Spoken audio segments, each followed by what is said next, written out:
வசனங்கள் சூரத்துல் அன்ஃபாலுடைய 2வது வசனம், சூரத்து ஜுமருடைய 23வது வசனம், சூரத்து ஷூராவுடைய 52வது வசனம். இந்த வசனங்களை கொஞ்சம் ஓதி பாருங்கள். நாம் எந்த குர்ஆனை இப்போது செவிமடுத்தோமோ அதே குர்ஆனை தான் சஹாபாக்களும் செவிமடுத்தார்கள். இந்த வசனங்கள் சஹாபாக்களுடைய வாழ்க்கையில் ஏற்படுத்திய மாற்றம் என்ன? இந்த வசனங்கள் நம்முடைய வாழ்க்கையில் ஏற்படுத்தி இருக்கின்ற மாற்றங்கள் என்ன? ஓதுவது வேண்டுமானால் சஹாபாக்களுக்கு அல்லாஹுடைய மிகப்பெரிய அருளால் அல்லாஹுடைய தூதர் ஸல்லல்லாஹு அலைஹி வஸல்லம் அவர்களாக இருக்கலாம். நீங்கள் எண்ணின் புறத்திலிருந்து கேட்டிருக்கலாம், அல்லது குர்ஆனை ஓதக்கூடிய காரிகளுடைய வார்த்தைகளில் இருந்து இந்த வசனத்தை கேட்டிருக்கலாம். இதற்கு விளக்கத்தை அறிஞர்களிடமிருந்து நீங்கள் அறிந்திருக்கலாம். ஆனால் வசனங்களும் வார்த்தைகளும் ஒன்றுதானே? இதே வார்த்தைகளையும் வசனங்களையும் சஹாபாக்கள் கேட்டபோது அவர்களுடைய வாழ்க்கை எப்படி மாறியது? இந்த குர்ஆனை கேட்கும் போது நம்முடைய வாழ்க்கை எப்படி மாறுகிறது? யார் அந்த சஹாபாக்கள்? இந்த குர்ஆன் அவர்களை போற்றுகிறது. சூரத்து தௌபாவிலே 100வது வசனத்தில் அவர்கள் முந்தியவர்கள், முதலாம் அவர்கள், முஹாஜிர்களிலும் அன்சாரிகளிலும் யார் அவர்களை நேர்வழியில் பின்தொடர்ந்து செல்கிறார்களோ அவர்கள் அல்லாஹ்வால் பொருந்திக் கொள்ளப்படுவார்கள். அவர்களும் அல்லாஹ்வால் பொருந்திக் கொள்ளப்பட்டவர்கள், அவர்களையும் அல்லாஹ் பொருந்தி இருக்கின்றான். அவர்களை அல்லாஹ் ரப்புல் ஆலமீன் சொர்க்கத்தில் ஒன்று சேர்ப்பான் என்று குர்ஆன் அவர்களை பெருமைப்படுத்தி சொல்கிறது. குர்ஆனுடைய மக்கள், வஹீக்கு நேரடியாக இருந்து சாட்சி கூறியவர்கள், குர்ஆன் இறங்க இறங்க தங்களுடைய வாழ்க்கையின் நிம்மதியை உணர்ந்தவர்கள், இதை பின்பற்றுவதையே தன்னுடைய வாழ்க்கையின் லட்சியமாக கொண்டவர்கள், குர்ஆனின் சொந்தக்காரர்கள். ரசூலுல்லாஹி ஸல்லல்லாஹு அலைஹி வஸல்லம் அவர்களில் பலரை குறிப்பிட்டு சொன்னார்கள், ஹுதுல் குர்ஆன மின் அர்பஆ, இந்த 4 பேரிடமிருந்து குர்ஆனை நீங்கள் எடுத்துக் கொள்ளுங்கள்.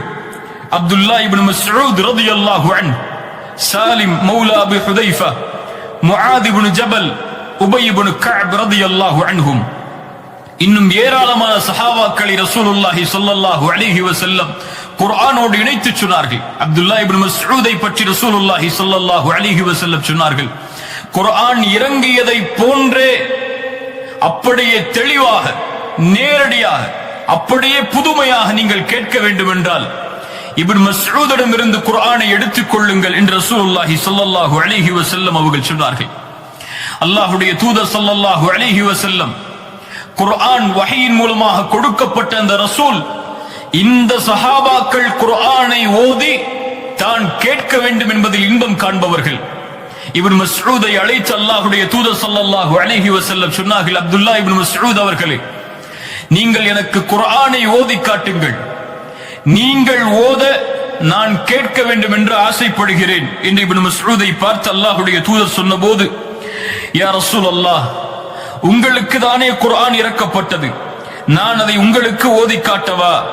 ரசூலுல்லாஹி ஸல்லல்லாஹு அலைஹி வஸல்லம் சொன்னார்கள், ஆம், இந்த குர்ஆனை பிறர் ஓத நான் கேட்க வேண்டும் என்று ஆசைப்படுகிறேன். இப்னு மஸ்ஊத் சூரத்து நிசாவுடைய வசனங்களை ஓத ஆரம்பிக்கிறார்.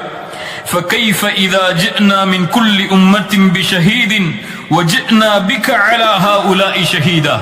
சூரத்து நிசாவுடைய 41வது வசனம் வருகிறது. நபியே, எப்படி ஒவ்வொரு சமூகத்திற்கும் ஒவ்வொருவரை சாட்சியாளராக ஆக்கி இவர்கள் எல்லோருக்கும் உங்களை சாட்சியாக ஆக்கும் போது எப்படி இருக்கும் என்ற குர்ஆனுடைய வசனம் வரும்போது ரசூலுல்லாஹி ஸல்லல்லாஹு அலைஹி வஸல்லம் இப்னு மஸ்ஊதை பார்த்து சொன்னார்கள், ஹஸ்புகல் ஆன், போதும் இப்னு மஸ்ஊதே என்று சொன்னபோது இப்னு மஸ்ஊத் சொல்கிறார்கள், என்னுடைய முகத்தை நான் நிமிர்ந்து பார்த்தேன், ரசூலுல்லாஹி ஸல்லல்லாஹு அலைஹி வஸல்லமுடைய கண்களில் இருந்து கண்ணீர் வடிந்து கொண்டிருந்தது. அல்லாஹு அக்பர். ரசூலுல்லாஹி ஸல்லல்லாஹு அலைஹி வஸல்லம் இன்னொரு தோழர் உபையை பார்த்து சொன்னார்கள், உபை, அல்லாஹ் எனக்கு கட்டளையிட்டிருக்கிறான், நீ குர்ஆனை ஓத நான் கேட்க வேண்டும் என்று. சூரத்துல் பையினாவை, குறிப்பாக இந்த சூராவை நீ ஓது, நான் கேட்க வேண்டும் என்று அல்லாஹ் எனக்கு கட்டளையிட்டிருக்கிறான். உபை கேட்டார்கள், அல்லாஹு சம்மானி லக் யா ரசூலல்லாஹ், அல்லாஹ் என் பெயரை உங்களிடத்திலே சொன்னானா? ரசூலுல்லாஹி ஸல்லல்லாஹு அலைஹி வஸல்லம் சொன்னார்கள், அல்லாஹு சம்மாக லி, ஆம், அல்லாஹ் உன்னுடைய பெயரை என்னிடத்திலே கூறினான் உபை அவர்களே. ரசூலுல்லாஹி ஸல்லல்லாஹு அலைஹி வஸல்லம் இதை சொன்னவுடன் அந்த உபை இப்னு கஅப் ரலியல்லாஹு அன்ஹு அவர்களுடைய கண்கள் நனைந்து விடுகிறது. உபை அவர்கள் ஓதுகிறார்கள், லம் யகுனில் லதீன கஃபரு மின் அஹ்லில் கிதாப், சூரத்துல் பையினாவுடைய வசனங்களை அல்லாஹ்வுடைய தூதர் ஸல்லல்லாஹு அலைஹி வஸல்லம் அவர்களுக்கு, சுப்ஹானல்லாஹ், குர்ஆன் வாசிகள் அவர்கள், குர்ஆனுக்காகவே தங்களுடைய வாழ்க்கையை அர்ப்பணித்தவர்கள், அல்லாஹ்வின் புறத்திலிருந்து வஹியை எதிர்பார்த்து காத்திருந்து தங்களுடைய ஒட்டுமொத்த வாழ்க்கையிலும் அந்த வஹியை அனுபவித்து வாழ்க்கையிலே செயல்படுத்திய கூட்டம் அவர்கள். குர்ஆன் வாசிகள், குர்ஆனை பாதுகாத்தவர்கள். இன்றைய இடத்திலே இந்த குர்ஆன் வந்து சேர்ந்திருக்கிறது என்றால் அல்லாஹ்வுடைய தூதர் ஸல்லல்லாஹு அலைஹி வஸல்லமுடைய காலத்திலே குத்தாபுல் வஹி, வஹியை எழுதக்கூடிய சஹாபாக்களாக இருந்து அதை பாதுகாத்து உள்ளத்திலே மனனமிட்டு ஹலீஃபாக்களுடைய காலத்தில் எந்த ஒன்றும் விடுபடாமல் மாறிவிடக் கூடாது என்று குர்ஆனை பாதுகாத்து ஒன்று சேர்த்து இந்த ஒட்டுமொத்த சமூகமும் உலகம் அழியும் வரை குர்ஆனோடு தங்களுடைய வாழ்வை இணைப்பதற்காக அர்ப்பணித்த கூட்டம் சஹாபாக்களுடைய கூட்டம்.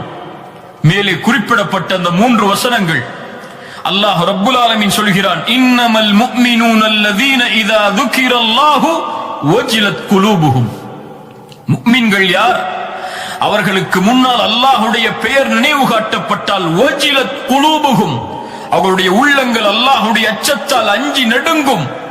وَإِذَا تُلِيَتْ عَلَيْهِمْ آيَاتُهُ, அல்லாஹ்வுடைய வசனங்கள் ஓதி காண்பிக்கப்பட்டால், குர்ஆன் ஓதி காண்பிக்கப்பட்டால் زَادَتْهُمْ ஈமானா, அது அவர்களுடைய ஈமானை அதிகரிக்கும் என்று அல்லாஹ் சொல்கின்றானே.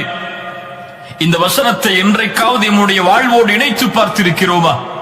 அல்லாஹ் இறக்கிய இந்த குர்ஆனை முஃமின்கள் ஓத ஆரம்பித்தால் தக்ஷஇரு மின்ஹு ஜுலூதுல் லதீன யக்ஷௌன ரப்பஹும், அல்லாஹ்வை அஞ்சிய உள்ளங்கள் இதை ஓத ஆரம்பித்தால் அவர்களுடைய தோள்கள் எல்லாம் சிலிர்த்து விடும். அதை ஓத ஈமானால் அவர்களுடைய தோலும் உள்ளமும் தொடர்ந்து நிரம்பும் என்று அல்லாஹ் சொல்கின்றானே. அல்லாஹ்வுடைய நினைவால் இந்த வசனங்களின் தாக்கம் நம்முடைய வாழ்க்கையில் ஏற்பட்டதுண்டா? குர்ஆனை படித்து பார்த்து அழுதவர்கள் எம்மிலே எத்துணை பேர்? கடைசியாக குர்ஆனை திறந்து அல்லாஹ்வுடைய அன்பிற்காக, மறுமையின் வெற்றிக்காக படித்தவர்கள் எம்மிலே எத்துணை பேர்? இன்னும் இந்த சமூகத்தில் 40-50 வருடத்தை கடந்திருந்தும் குர்ஆனை எழுத்து கூட்டி ஓத தெரியாத முஸ்லிம்கள் எத்துணை பேர்? யோசித்து பாருங்க. 3 சூறாக்கள் தெரியும், அதை தொழுகையில் திரும்ப ஓதி வருவார்கள். எத்தனை ஆண்டுகள் கழிந்தாலும் சரி, குர்ஆனுக்காக தங்களுடைய வாழ்வை அர்ப்பணிக்காத சமூகம், குர்ஆனை முழுவதுமாக ஓதி முடிக்காத சமூகம், குர்ஆனை ஓதுவதற்கே தங்களுடைய நேரத்தை கொடுக்காத சமூகம், அல்லாஹ்விடத்திலே எந்த வெற்றியை எதிர்பார்க்க முடியும்? மறுமையின் எந்த வெற்றியை நோக்கி அவர்கள் செல்ல முடியும்? அல்லாஹ் பாதுகாப்பானாக. சஹாபாக்களுடைய வாழ்க்கையில் இந்த வசனத்தை இணைத்து பாருங்கள். அபூபக்கர் ரலியல்லாஹு அன்ஹு, அல்லாஹ்வுடைய தூதருக்கு பிறகு இந்த சமூகத்தில் மதிக்கத்தக்க மிகச்சிறந்த மனிதர் அபூபக்கர் சித்திக் ரலியல்லாஹு அன்ஹு அவர்களை அல்லாஹ்வுடைய தூதர் மரண நேரத்தின் போது அவர்களுடைய மனைவியை அழைத்து, ஆயிஷா ரலியல்லாஹு அன்ஹா அவர்களை அழைத்து சொன்னார்கள், அபூபக்கரை தொழுகை நடத்த சொல்லுங்கள். அப்போது ஆயிஷா ரலியல்லாஹு அன்ஹா என்ன சொன்னார்கள்? யா ரசூலல்லாஹ், அபூபக்கரின் தந்தை மென்மையானவர், இதா கரஅ கலபஹுல் புகா, அவர் ஓதினால், அல்லாஹ்வுடைய வசனங்களை ஓத ஆரம்பித்தால் அவருடைய அழுகை மிகைத்துவிடும் யா ரசூலல்லாஹ். அதனால் அபூபக்கர் வேண்டாம் என்று சொன்னார்கள். ஆனால் அல்லாஹ்வுடைய தூதர் ஸல்லல்லாஹு அலைஹி வஸல்லம் சொன்னார்கள், கட்டளையிடுகிறேன், அபூபக்கரை தொழுகை நடத்த சொல்லுங்கள் என்று சொன்னார்கள். சுப்ஹானல்லாஹ். உமர் இப்னு அல்-கத்தாப் ரலியல்லாஹு அன்ஹு, தாபிஈன்கள் சொல்கிறார்கள், உமர் இப்னு அல்-கத்தாப் ரலியல்லாஹு அன்ஹு அவர்களுக்கு பின்னால் நின்று நாங்கள் தொழுவோம். தொழுகையில் குர்ஆனை அவர் ஓதுவார். ஓதும் போது அவருடைய கவலை அதிகரித்து அழ ஆரம்பிப்பார். அந்த அழுகையின் தேம்பல் எங்களுடைய கடைசி சப்தம் வரை, சஃப்புகளில் கடைசி வரிசை வரை அவர் தேம்பக்கூடிய சப்தம் கேட்கும் என்று தாபிஈ அவர்கள் சொல்கிறார்கள். உமர் இப்னு அல்-கத்தாப் யார்? சொர்க்கத்திற்காக நற்செய்தி சொல்லப்பட்டவர். எனக்கு பிறகு ஒரு நபியாக வருவார் என்றால் அது உமராகத்தான் இருப்பார். லா நபிய பஅதி இந்த அல்லாஹ்வுடைய தூதரால் நற்செய்தி கொடுக்கப்பட்ட அந்த தோழர். இந்த உம்மத்தில் குர்ஆனுடைய வசனங்கள் அவருடைய சொற்களுக்கு ஏற்ப இறங்கும் என்று அல்லாஹ்வுடைய தூதரால் நற்செய்தி கொடுக்கப்பட்ட மனிதர். அந்த உமர் குர்ஆனுடைய வசனங்கள் கேட்டால் நடுங்குவார். அந்த அபூபக்கர் குர்ஆனுடைய வசனங்கள் ஓதி காண்பிக்கப்பட்டால் அழுவார். அந்த அழுகையை பார்ப்பதற்கே மக்காவாசிகள் ஒன்று சேர்வார்கள்.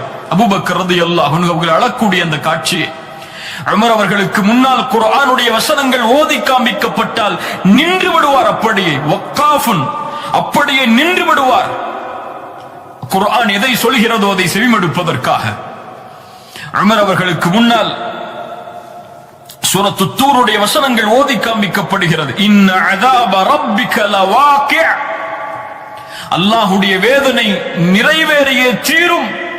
இந்த வசனம் வந்தவுடன் அழ ஆரம்பிக்கிறார்கள். நபித்தோழர்கள் சொன்னார்கள், இந்த வசனத்தை கேட்டு அழ ஆரம்பித்த உமர் அந்த அழுகையின் காரணமாகவே நோய்வாய்ப்படும் அளவிற்கு அழுகை அவர்களை மிகைத்து விட்டது என்று சொன்னார்கள். சுப்ஹானல்லாஹ். குர்ஆனை ஓதி அழுதவர்கள் எம்மில் எத்துணை பேர். அல்லாஹ்வுடைய வசனங்களால் ஈமான் அதிகரித்த கூட்டம் எம்மில் எத்துணை பேர். குர்ஆனால் எம்முடைய உள்ளங்கள் அல்லாஹ்வுடைய அன்பால் நிறைந்திருக்கிறதா? குர்ஆனால் எம்முடைய கண்கள் அல்லாஹ்வுடைய அன்பால் கண்ணீர் வடித்திருக்கிறதா? யோசித்து பாருங்கள். அல்லாஹ் எம்மை பாதுகாப்பானாக.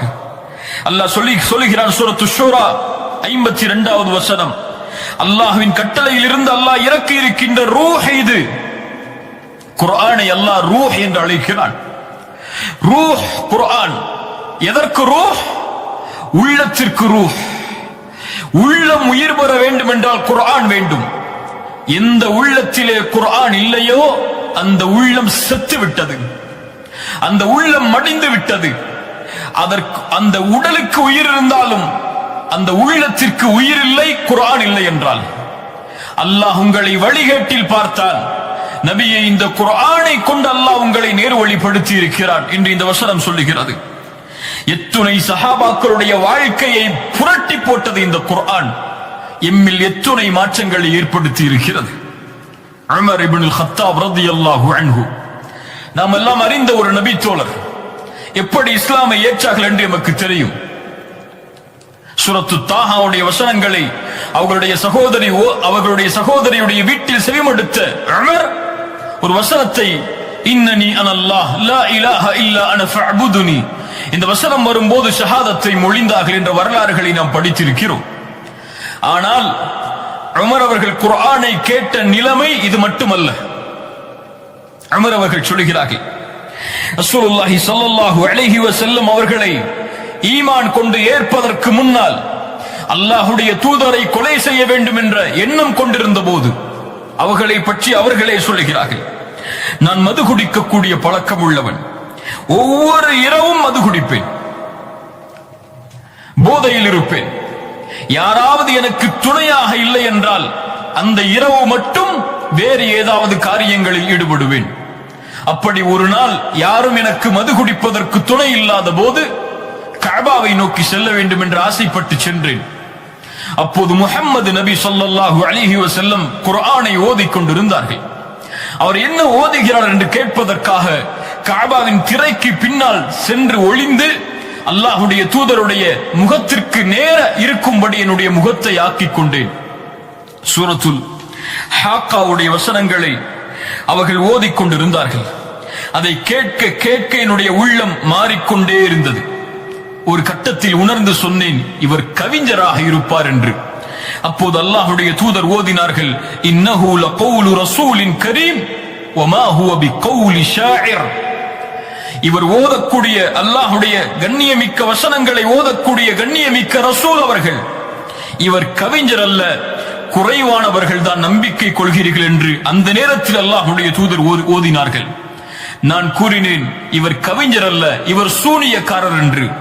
அப்போது அல்லாஹ்வுடைய தூதர் ஓதினார்கள், வலா பிகௌலி காஹின் கலீலம் மா ததக்கரூன். இவர் சூனியக்காரர் அல்ல, சூனியக்காரரின் வார்த்தை அல்ல இது, குறைவானவர்கள் தான் சிந்திக்கிறீர்கள். இது ரப்புல் ஆலமீனிடமிருந்து இறக்கப்படக்கூடிய வசனங்கள். இவர் தாமாக ஒன்றை கூறியிருந்தால் இவர்களுடைய வலது கரத்தை பிடித்து அவருடைய நாடி நரம்பை தரித்திருப்பேன், ஒருவரும் அதற்கு தடுப்பவர் இருக்க மாட்டார் என்ற குர்ஆனுடைய வசனம் இறங்கியது. ஃபவக்கஅல் இஸ்லாமு ஃபி கல்பி. இந்த வசனங்கள் கேட்டபோதுதான் இஸ்லாமினுடைய உள்ளத்தில் நிலையானது என்று உமர் அவர்கள் பின்னர் காலத்திலே இதை குறிப்பிட்டு சொன்னார்கள். அல்லாஹு அக்பர். கண்ணியத்துக்குரியவர்களே, யோசித்து பாருங்கள். உமரை மாற்றிய குர்ஆனுடைய வசனங்கள் ரலியல்லாஹு அன்ஹு, அபூபக்கரை மாற்றிய குர்ஆனுடைய வசனங்கள், ஏன் பிலாலை, அம்மாரை, யாசிரை, சுமையாவை, இன்னும் எத்துணை லட்ச சஹாபாக்களை மாற்றிய குர்ஆனுடைய வசனங்கள், அவர்களை இந்த தீனிலே நிலைப்படுத்திய குர்ஆனுடைய வசனங்கள், அல்லாஹ்வுடைய அன்பில் நிலைப்படுத்திய குர்ஆனுடைய வசனங்கள், மறுமையின் நம்பிக்கையில் நிலைப்படுத்திய குர்ஆனுடைய வசனங்கள், நரக பயத்தில் நிலைப்படுத்திய குர்ஆனுடைய வசனங்கள், சொர்க்கத்தின் ஆதரவில் அல்லாஹ்வின் பொருத்தத்தை பெறுவதில் நிலைப்படுத்திய குர்ஆனுடைய வசனங்கள் எம்முடைய வாழ்க்கையில் ஏற்படுத்திய மாற்றம் என்ன, தயக்கம் என்ன? குர்ஆனை கேட்பதில் இன்பம் கண்டவர்கள் நபித்தோழர்கள், குர்ஆனுடைய வஹீயின் பிரிவால் கவலை கொண்டவர்கள் நபித்தோழர்கள். ஆனால் ரமதானில் மட்டும்தான் எமக்கு குர்ஆன், அல்லது ஏதாவது சடங்கு சம்பிரதாயம் என்றால் தான் நன்மை வேண்டும் என்றால் குர்ஆன், கவலை நீங்க வேண்டும் என்றால் குர்ஆன், கடன் நீங்க வேண்டும் என்றால் குர்ஆன் என்று ஒரு மந்திர புத்தகமாக அதை நாம் பயன்படுத்திக் கொண்டிருக்கிறோம். அல்லாஹ் எம்மை பாதுகாப்பாடாக. ஐமன் ரலியல்லாஹு அன்ஹா, அல்லாஹ்வுடைய தூதர் ஸல்லல்லாஹு அலைஹி வஸல்லம் அவர்களுடைய மரணத்திற்கு பிறகு அபூபக்கரும் உமர் அவர்களும் சந்திக்கிறார்கள். சொன்னார்கள், வாருங்கள் ஐமனை நாம் சந்திப்போம். அல்லாஹ்வுடைய தூதர் இருக்கும் போது எப்படி சந்தித்தோமோ அது போன்று ஐமனை பார்ப்பதற்காக அபூபக்கரும் உமரும் செல்கிறார்கள். அபூபக்கரையும் உமரையும் பார்த்த மாத்திரத்தில் ஐமன் அழ ஆரம்பிக்கிறார்கள். சொன்னார்கள், ஐமன் அவர்களை ஏன் அழுகிறீர்கள்? அல்லாஹ்வுடைய தூதர் நாம் நினைப்பதை விட அல்லாஹ்விடத்திலே மேன்மையான இடத்தில் இருக்கும் போது. ஐமன் சொன்னார்கள், நான் அறிவேன்.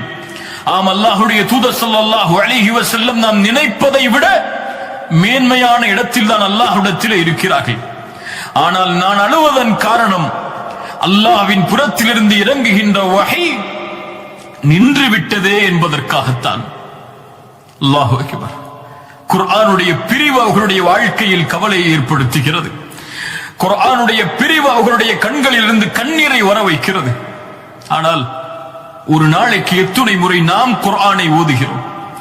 ஒரு நாளைக்கு எத்துணை முறை குர்ஆனை திறந்து நாம் படிக்கிறோம்? அதனுடைய வசனங்களை ஆராய்கிறோம், சிந்திக்கிறோம். சஹாபாக்கள் அவர்களுடைய வாழ்வின் நிலைமையை பாருங்கள். குர்ஆனோடு அதனுடைய சூறாக்களோடு அவர்களுக்கு இருந்த தொடர்பை பாருங்கள். ஆயிஷா ரலியல்லாஹு அன்ஹா அறிவிக்கிறார்கள், ரசூலுல்லாஹி ஸல்லல்லாஹு அலைஹி வஸல்லம் ஒரு மனிதரை ஒரு கூட்டத்திற்கு தலைவராக அனுப்பி இருந்தார்கள். அவர் தொழுகை நடத்துவார். ஒவ்வொரு ரக்அத்தையும் முடிக்கும் போது சூரத்துல் இக்லாஸை ஓதி முடிப்பார். ரசூலுல்லாஹி ஸல்லல்லாஹு அலைஹி வஸல்லம் இடத்திலே அந்த கூட்டம் திரும்பி வந்தபோது இந்த மனிதரின் செயலை சொன்னது, யா ரசூலல்லாஹ், இவர் ஒவ்வொரு ரக்அத்தையும் முடிக்கும் போது சூரத்துல் இக்லாஸை ஓதி முடிக்கிறார். ரசூலுல்லாஹி ஸல்லல்லாஹு அலைஹி வஸல்லம் அவரிடத்திலே கேட்டார்கள், ஏன் இப்படி செய்கிறாய் தோழரே என்று. அந்த தோழர் சொன்னார், இன்னஹா சிஃபத்துர் ரஹ்மான். யா ரசூலல்லாஹ், இந்த சூரா ரஹ்மானுடைய தன்மைகளை விவரிக்கிறது. இதை ஓதி முடிப்பதை நான் விரும்புகிறேன் அல்லாஹ்வுடைய தூதரே என்று சொன்னார்கள். அல்லாஹு அக்பர். எத்துணை முறை நாமும் இந்த சூரத்துல் இக்லாஸை தொழுகையில் ஓதி இருப்போம். அல்லாஹ்வின் அன்பால் என் உள்ளம் நிரம்பி இருக்கிறதா? உங்களுடைய உள்ளம் நிரம்பி இருக்கிறதா? கொஞ்சம் சிந்தித்து பாருங்கள். இந்த சூரத்துல் இக்லாஸை கூட இதுவரை பொருள் தெரியாமல் ஓதக்கூடிய முஸ்லிம்கள் எத்துணை பேர்? அல்லாஹ் பாதுகாக்கட்டும். ரசூலுல்லாஹி ஸல்லல்லாஹு அலைஹி வஸல்லம் சொன்னார்கள், அக்பிரூஹு, அந்த தோழருக்கு நீங்கள் அறிவித்து விடுங்கள், அவர் எப்படி இந்த குர்ஆனுடைய இந்த சூறாவை ஓதி முடிப்பதை விரும்பினாரோ அது போன்று அல்லாஹும் அவரை விரும்பினான் என்று. அல்லாஹு அக்பர், அல்லாஹு அக்பர். சஹாபாக்களுக்கு குர்ஆனோடு இருந்த தொடர்பை பாருங்கள்.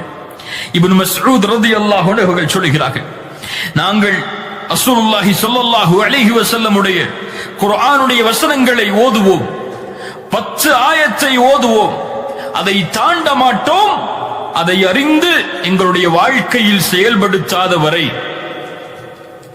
குர்ஆன் அவர்களுக்கு இறக்கப்பட்ட புத்தகமாக அவர்கள் உணர்ந்தார்கள். இந்த குர்ஆன் முஸ்லிம்களுக்கு இறக்கப்பட்ட புத்தகம், ஒரு சமூகத்திற்கு இறக்கப்பட்ட புத்தகம் என்றுதான் நாம் அறிந்திருக்கிறோம். ஆனால் குர்ஆன் எனக்கு இறக்கப்பட்ட புத்தகமாக நான் உணர்ந்திருந்தால், எனக்கு அனுப்பப்பட்ட செய்தியாக நான் உணர்ந்திருந்தால், என்னை படைத்த இறைவன் எனக்கு நேர் வழி காட்டுவதற்காக குர்ஆனை இறக்கி இருக்கிறான் என்று நான் உணர்ந்திருந்தால், அந்த குர்ஆனை விட்டு என் வாழ்க்கை தூரமாக இருக்குமா? யோசித்து பாருங்கள். ஒருவர் உங்களுக்கு ஒரு செய்தி அனுப்புகிறார். அந்த செய்தியை பார்க்காமல் நீங்கள் கடந்து செல்வீர்களா உங்களுடைய மொபைல் போனில்? ஆனால் படைத்த இறைவன் எமக்கு கொடுத்த செய்தியை இதுவரை என்னவென்றே அறியாத முஸ்லிம்கள் எத்துணை பேர்? பிற மதத்தார்களுக்கு குர்ஆனை கொடுத்து படியுங்கள் என்று சொல்லக்கூடிய முஸ்லிம்களில் ஏராளம் நாம் பார்க்கிறோம். ஆனால் கொடுக்கக்கூடிய முஸ்லிம்களிடத்திலே சென்று கேளுங்கள், நீங்கள் அவருக்கு குர்ஆனை கொடுத்தீர்களே, ஒரு முறை குர்ஆனை முழுவதுமாக நீங்கள் படித்து பார்த்தீர்களா என்று? பலருடைய கேள்வியுடைய பதில் இன்னா லில்லாஹி வ இன்னா இலைஹி ராஜிஊன். ரசூலுல்லாஹி ஸல்லல்லாஹு அலைஹி வஸல்லம் அவர்களுடைய நபித்தோழர்களுடைய வாழ்வை கவனியுங்கள். சாபித் இப்னு கைஸ் ரலியல்லாஹு அன்ஹு அன்சாரி தோழர்.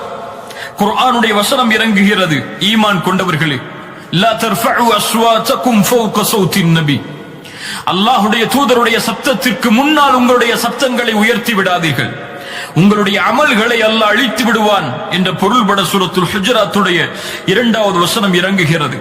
இந்த வசனம் இறங்கிய போதிலிருந்து சாபித் இப்னு கைஸ் ரசூலுடைய சபையை புறக்கணிக்கிறார். இவர் யார்? அல்லாஹ்வுடைய தூதர் ஸல்லல்லாஹு அலைஹி வஸல்லம் அவர்களுக்கு முன்னால் இவர் இயற்கையாக பேசினாலே அவருடைய சத்தம் உயர்ந்திருக்கும். ஒருவேளை அல்லாஹ் எனக்குத்தான் இந்த வசனத்தை இறக்கி இருக்கிறான் போல் என் உயர்ந்த சப்தம் ரசூலுடைய சப்தத்திற்கு முன்னால் உயர்ந்து விட்டதை அல்லாஹ் சுட்டிக்காட்டுகிறான், என் அமல் அழிந்து விட்டது என்று அவர் அந்த வசனத்தை தனக்காக பொருத்திக் கொண்டு சபையை புறக்கணிக்கிறார். ரசூலுல்லாஹி ஸல்லல்லாஹு அலைஹி வஸல்லம் சஅதை அனுப்புகிறார்கள். சஅத் போ, சாபித் ஏன் சபைக்கு வருவதில்லை என்று கேட்டுவா. சஅத் அவர்கள் சென்றபோது சாபித் சொன்னார்கள், அல்லாஹ் இந்த வசனத்தை இறக்கி விட்டான், என் அமல்கள் அழிந்து விட்டது, அன மின் அஹ்லின் நார், நான் நரகவாதியாக மாறிவிட்டேன் சஅதே என்று அழுகுகிறார். சஅத் அவர்கள் சாபித் அவர்களுடைய அந்த கூற்றை அல்லாஹ்வுடைய தூதருக்கு எடுத்துச் சொல்கிறார்கள். யா ரசூலல்லாஹ், இந்த வசனத்தை அவர் தனக்காக பொருத்திக் கொண்டார், தன்னுடைய அமல் அழிந்து விட்டது, நரகவாதி என்று அவர் கூறிக்கொண்டிருக்கிறார்.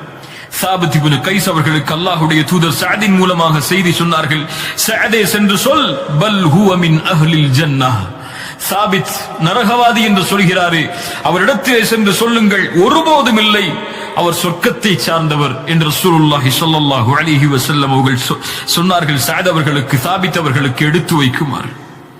அல்லாஹு அக்பர். ரசூலுல்லாஹி ஸல்லல்லாஹு அலைஹி வஸல்லம் உடைய தோழர் அபூ தல்ஹா வசனம் இறங்குகிறது, லன் தனாலுல் பிர்ர ஹத்தா துன்ஃபிகு மிம்மா துஹிப்பூன். சூரத்துல் ஆல் இம்ரானுடைய 92வது வசனம்.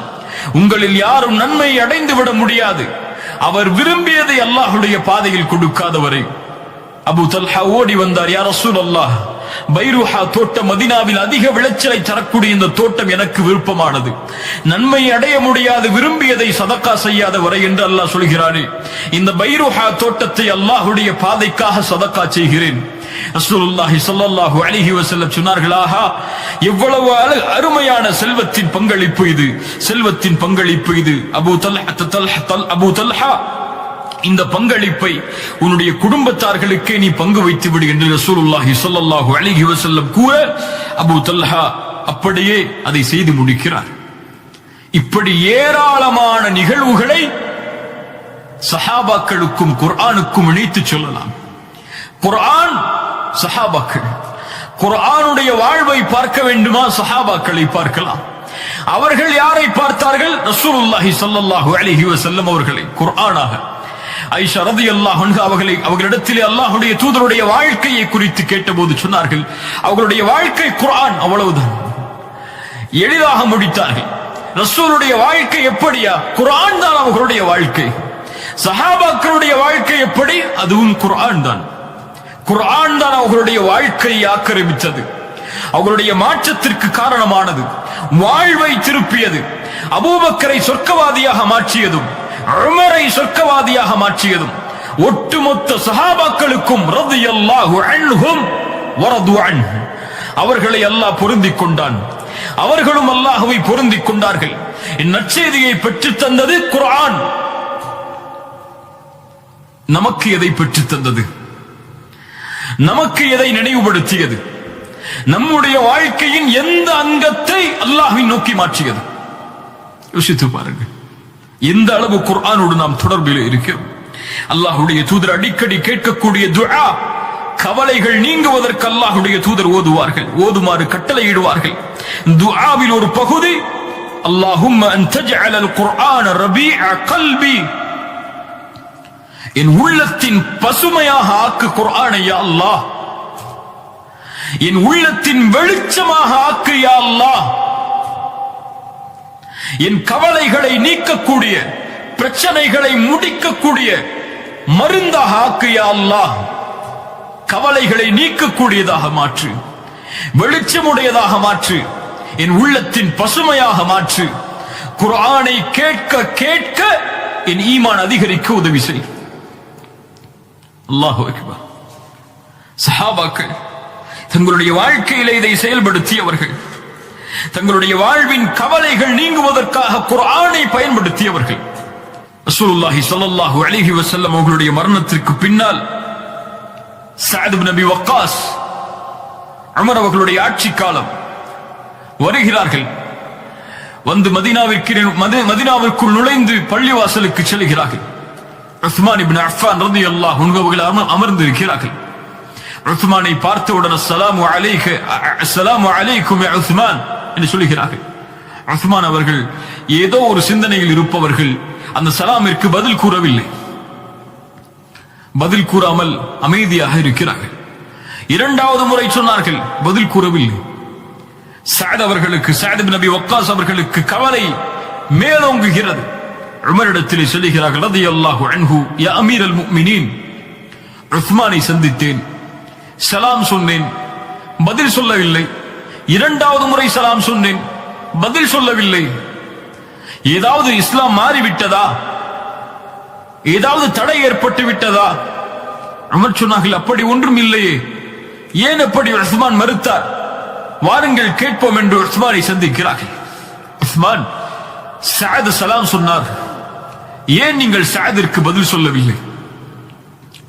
உஸ்மான் சொன்னார்கள், ஒருபோதும் அப்படி இருந்திருக்க வாய்ப்பில்லையே. சஅத் சலாம் கூறி நான் பதில் சொல்லவில்லையா? அப்படி இருக்க வாய்ப்பில்லையே. நான் ஒரு சிந்தனையில் இருந்தேன். அல்லாஹ்வுடைய தூதர் கவலைகள் நீங்குவதற்கு ஒரு வசனத்தை சொன்னார்கள், ஒரு துஆவை சொன்னார்கள். அந்த துஆவை ஓதினால் அல்லாஹ் எம்முடைய பிரார்த்தனைகளை அங்கீகரித்து கவலையை நீக்குவான் என்று சொன்னார்கள். அது என்ன துஆ என்று ஆராய்ந்து கொண்டே இருக்கிறேன் என் உள்ளத்திலே. அது எனக்கு தோன்றவில்லை. அதனால் சஅத் சலாம் கூறும்போது என்னுடைய சிந்தனை அதன் பக்கம் செலுத்தவில்லை, கேட்கவில்லை. அல்லாஹ்விடத்திலே மன்னிப்பை கேட்கிறேன் என்று சொன்னார்கள். சஅத் அவர்கள் சொன்னார்கள், உஸ்மான் ரலியல்லாஹு அன்ஹு, சஹாபாக்களுக்கு இருந்த அந்த தொடர்பை பாருங்கள். உஸ்மான் ரலியல்லாஹு அன்ஹு, நான் அறிவேன் அந்த துஆவை. ஆம், நாம் இருந்த சபைதான் அது. அந்த சபையில் அல்லாஹ்வுடைய தூதர் இந்த வார்த்தையை கூறி, யார் இதை ஓதுவாரோ அவருடைய கவலைகள் நீங்குவதற்கு அது மருந்தாகும், அது அவர்களுக்கு விடுதலை அளிக்கும் என்று சொன்னார்கள். அப்போது ஒரு அரபி வந்து விட்டார். வெகு தூரத்தில் இருந்து வந்தவர். வந்தவுடன் அந்த பேச்சு மாறிவிட்டது. அல்லாஹ்வுடைய தூதரை பின்தொடர்ந்தே நான் சென்றேன். அதற்கு பிறகு சென்று ரசூல் ஸல்லல்லாஹு அலைஹி வஸல்லம் வீட்டின் அருகே வந்தபோது அவருடைய கவனத்தை திருப்புவதற்காக ஒரு சப்தமிட்டேன். ரசூல் திரும்பினார்கள். சஅதை பார்த்து கேட்டார்கள், சஅதை ஏன் பின்தொடர்கிறாய்? யா ரசூலல்லாஹ், ஒரு துஆவை சொல்லித் தருகிறேன், அது உங்களுடைய கவலைகளை நீக்கும் என்று சொன்னீர்களே, அந்த துஆ எது யா ரசூலல்லாஹ்? சஅத் அவர்களுக்கு அல்லாஹ்வுடைய தூதர் ஸல்லல்லாஹு அலைஹி வஸல்லம் சொன்னார்கள், என்னுடைய சகோதரர் யூனுஸ் மீன் வயிற்றிலே இருந்தபோது தன் கவலையை அல்லாஹ்விடத்திலே முறையிட்டு விடுதலை பெற்றாரே, அந்த குர்ஆனுடைய வார்த்தை தான் அது. லா இலாஹ இல்லா அன்த சுப்ஹானக இன்னி குன்து மினல் ஸாலிமீன். படைத்த இறைவனே, வணங்க தகுதியானவன் உன்னை தவிர வேறு யாரும் இல்லை. லா இலாஹ இல்லா அன்த் சுப்ஹானக், நீ பரிசுத்தமானவன், நாங்களோ பரிசுத்தம் இல்லாதவர்கள். இன்னி குன்து மினல் ஸாலிமீன், அநீதம் செய்பவர்கள் நாங்கள் யா அல்லாஹ், நீ பரிசுத்தமானவன் யா அல்லாஹ், உன் மீது இப்போதும் நம்பிக்கை கொண்டிருக்கிறேன் யா அல்லாஹ், உன்னை தவிர வணங்க தகுதியானவன் யாரும் இல்லை, நாங்கள் அநீதம் இழைத்தவர்கள் யா அல்லாஹ் என்று யூனுஸ் எப்படி கூறி அவருடைய பிரச்சனையை அல்லாஹ் தீர்த்தானோ, அது போன்று யார் கவலையில் இந்த துஆவை ஓதுவாரோ அவருடைய கவலைகள் நீங்கும் என்று பொருள்பட அல்லாஹ்வுடைய தூதர் ஸல்லல்லாஹு அலைஹி வஸல்லம் சொன்னார்கள். அந்த துஆ தானே உஸ்மான் என்று சொன்னார்கள் சஅத் ரலியல்லாஹு அன்ஹு. சுப்ஹானல்லாஹ். ஏன் நினைவுபடுத்துகிறேன் என்றால் இந்த நிகழ்வை கொஞ்சம் ஆராய்ந்து பாருங்கள் கண்ணியத்துக்குரியவர்களே. நம்முடைய வாழ்க்கை இந்த குர்ஆனில் இருந்து எவ்வளவு தூரமாக இருக்கிறது. குர்ஆனை எம்முடைய வாழ்வின் குறிக்கோளாக, எம் பிரச்சனைகளின் மருந்தாக, என்னை வழிநடத்தக்கூடிய ஒரு புத்தகமாக எப்போது நான் சுமக்கிறேனோ அப்போது நான் மேன்மைப்படுத்தப்படுவேன் அல்லாஹ்விடத்திலே.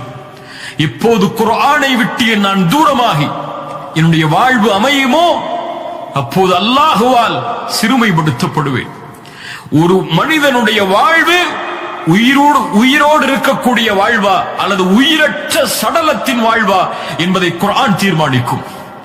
ஒருவருடைய மரணம் நல்ல மரணமா அல்லது கெட்ட மரணமா என்பதை குர்ஆன் தீர்மானிக்கும்.